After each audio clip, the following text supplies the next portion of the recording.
இப்போ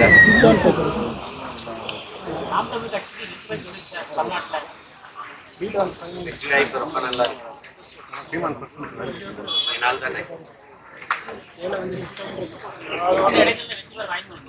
எல்லா இடத்துலையும் வெள்ளணும்.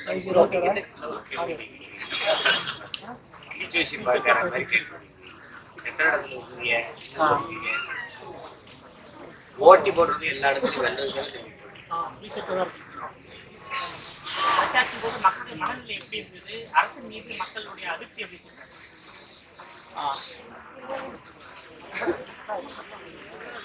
அதிருப்தி இருக்கிறதுனாலதான் யாருமே பரப்புரை செய்யல. நம்ம பார்த்த வரைக்கும் கடைசி நேரத்துல அந்த கஷ்டப்படுற மக்களுக்கு கடைசி புகலிடம் கடவுள் போல இந்த மாதிரியான அரசியல் தலைமைக்கு கடைசி புகலிடம் காசு. கடைசி 2 நாள் காசு இன்னைக்குள்ள சூழலிலே தமிழ்நாட்டில் சட்டம் முடிஞ்சது. நீங்க எப்படி கேள்வியை கேட்கிற அளவுக்கு சட்டம் ஒழுங்கு எப்படி இருக்குது ஒரு கேள்வி ஒரு அளவுக்கு மத்தியில எந்த கட்சியா நீங்க ஆதரிப்பீங்க? வெற்றி பெற்று ஆட்சி அமைக்கும் போது அது ஒரு தேவைப்பட்டா யாருக்கு ஆதரிக்கணும்? நாங்க 2 இந்திய கட்சியிலே ஒழிக்கணும்னு நினைக்கிறோம். ஒற்றை கட்சி ஆட்சி முறையே ஒழிக்கணும். முதல்ல இந்தியாவுன்னு ஒரு கட்சி இருக்கு சொல்லுங்க. காரணம் என்ன? இந்தியாவுக்கு எப்படி கட்சி காரணம் ஏதாவது ஒரு காரணம் இருக்குங்களா? இந்தியாவுக்கு ஒரு கட்சி இந்த மாதிரியான ஆட்சி முறை அதாவது நீங்க கூட்டாட்சி தத்துவத்தை ஏற்றுக்கொண்டனா மத்தியில கூட்டாட்சி மாநிலத்தில் தன்னாட்சிங்கிற போது அது மத்தியில கூட்டாட்சி மாநிலத்தில் தன்னாட்சி மலரணும்னா ஒற்றை கட்சி ஆட்சி முறையை முடியும். அந்தந்த மாநில மக்கள் அந்தந்த மாநிலத்தை ஆகுது. இந்தியாவை கூடி பேசி ஆகும்.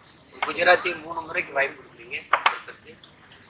மற்ற தேசியங்கள்லாம் சொல்லுங்க. நீங்க மன்மோகன் சிங் 2 முறை இருந்தாலும் ஒரு சிங் இருந்தார்ல, ஒரு 5 வருஷம் அவர் கொடுத்து ஒரு 5 வருஷம் எங்க ஐயா பா. சிதம்பரத்துக்கு கொடுத்துக்கலாம்ல.